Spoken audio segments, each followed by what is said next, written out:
Thank you, Mr. Chairman.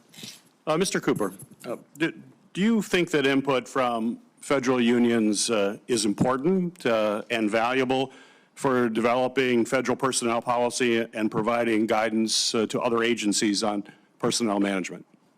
Look, I think input from any party who's part of the labor force makes a lot of sense. Yes. So that is a yes for federal unions? Yes.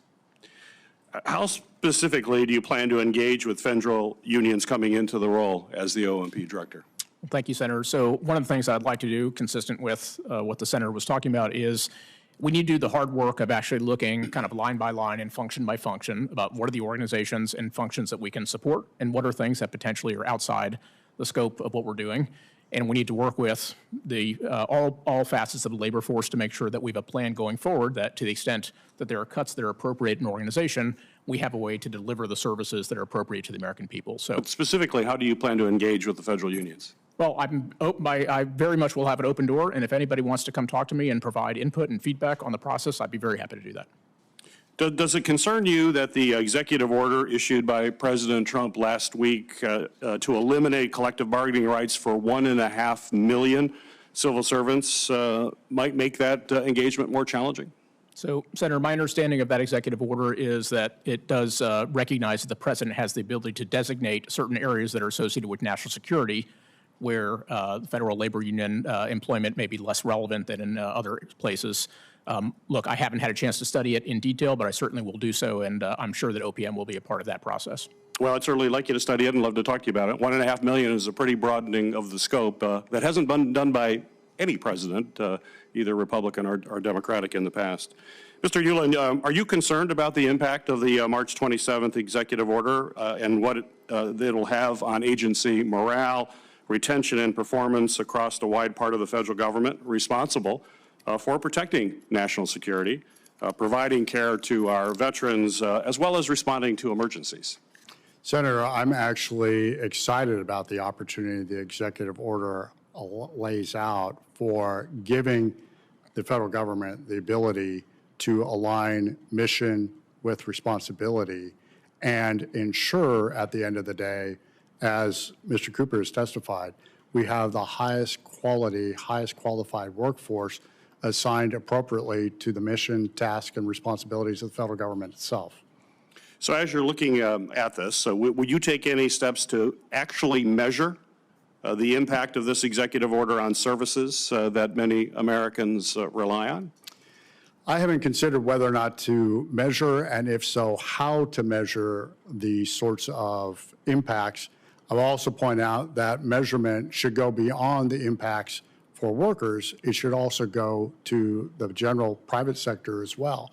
How are our reformulations creating opportunities for individuals both to join the federal workforce, but the private sector providing goods and services as well to the general public? So my question was on services that Americans rely on. How will this impact the services that Americans rely on? And I'm a little surprised to say, or to hear that you don't know if you'll actually measure that. Certainly a business, if you're running a business, you measure everything.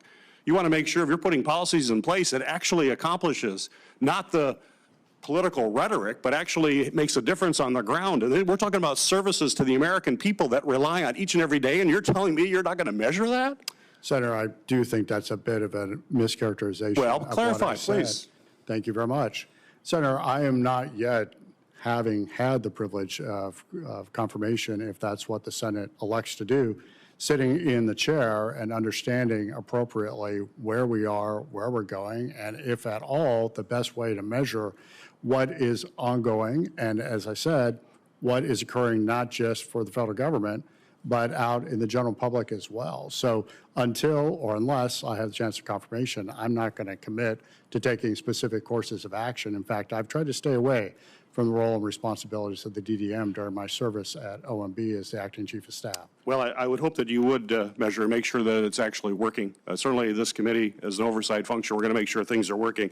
Mr. Cooper, based on your private sector experience, if you could give just a quick answer to the following actions as a very successful business person. Does it make sense to start a restructuring by firing folks who have just been promoted because of their outstanding performance, yes or no?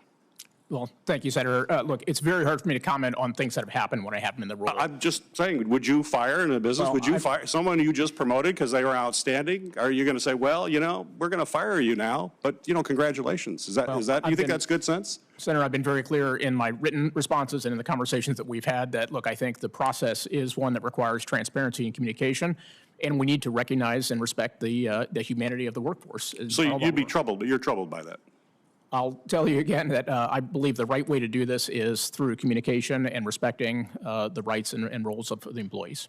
And the other question, does it make sense to fire everyone from a newly created office that your business believes is necessary and should be running, but you fire everybody in it anyways? Does that make sense? Certainly, look, if I were in a business context, the right thing to do would be figure out what are the functions that we need to do, what are the things that we think are critical, and we certainly wouldn't want to lose functions unless we understood, is there some other substitutionary way that we could provide those services appropriately? So basically, you would think about it before you did it. That's great. That's not what happened. So if confirmed, I hope that's the process that we see going forward, that we actually put some thought. And one other question, if I may, Mr. Chairman. Is it wise for business leaders to fire people with highly specialized, critical skills just because they're new? Yeah, again, Senator, as I mentioned, look, I think the right way to do things is we should make sure if we're going to fire somebody or eliminate a service and it's a critical service that needs to be provided, we should make sure that there is a way to deliver those services. Well, I hope there's forward thought. Thank you. Thank you. Thank you, Mr. Chairman. Senator Moody. Thank you,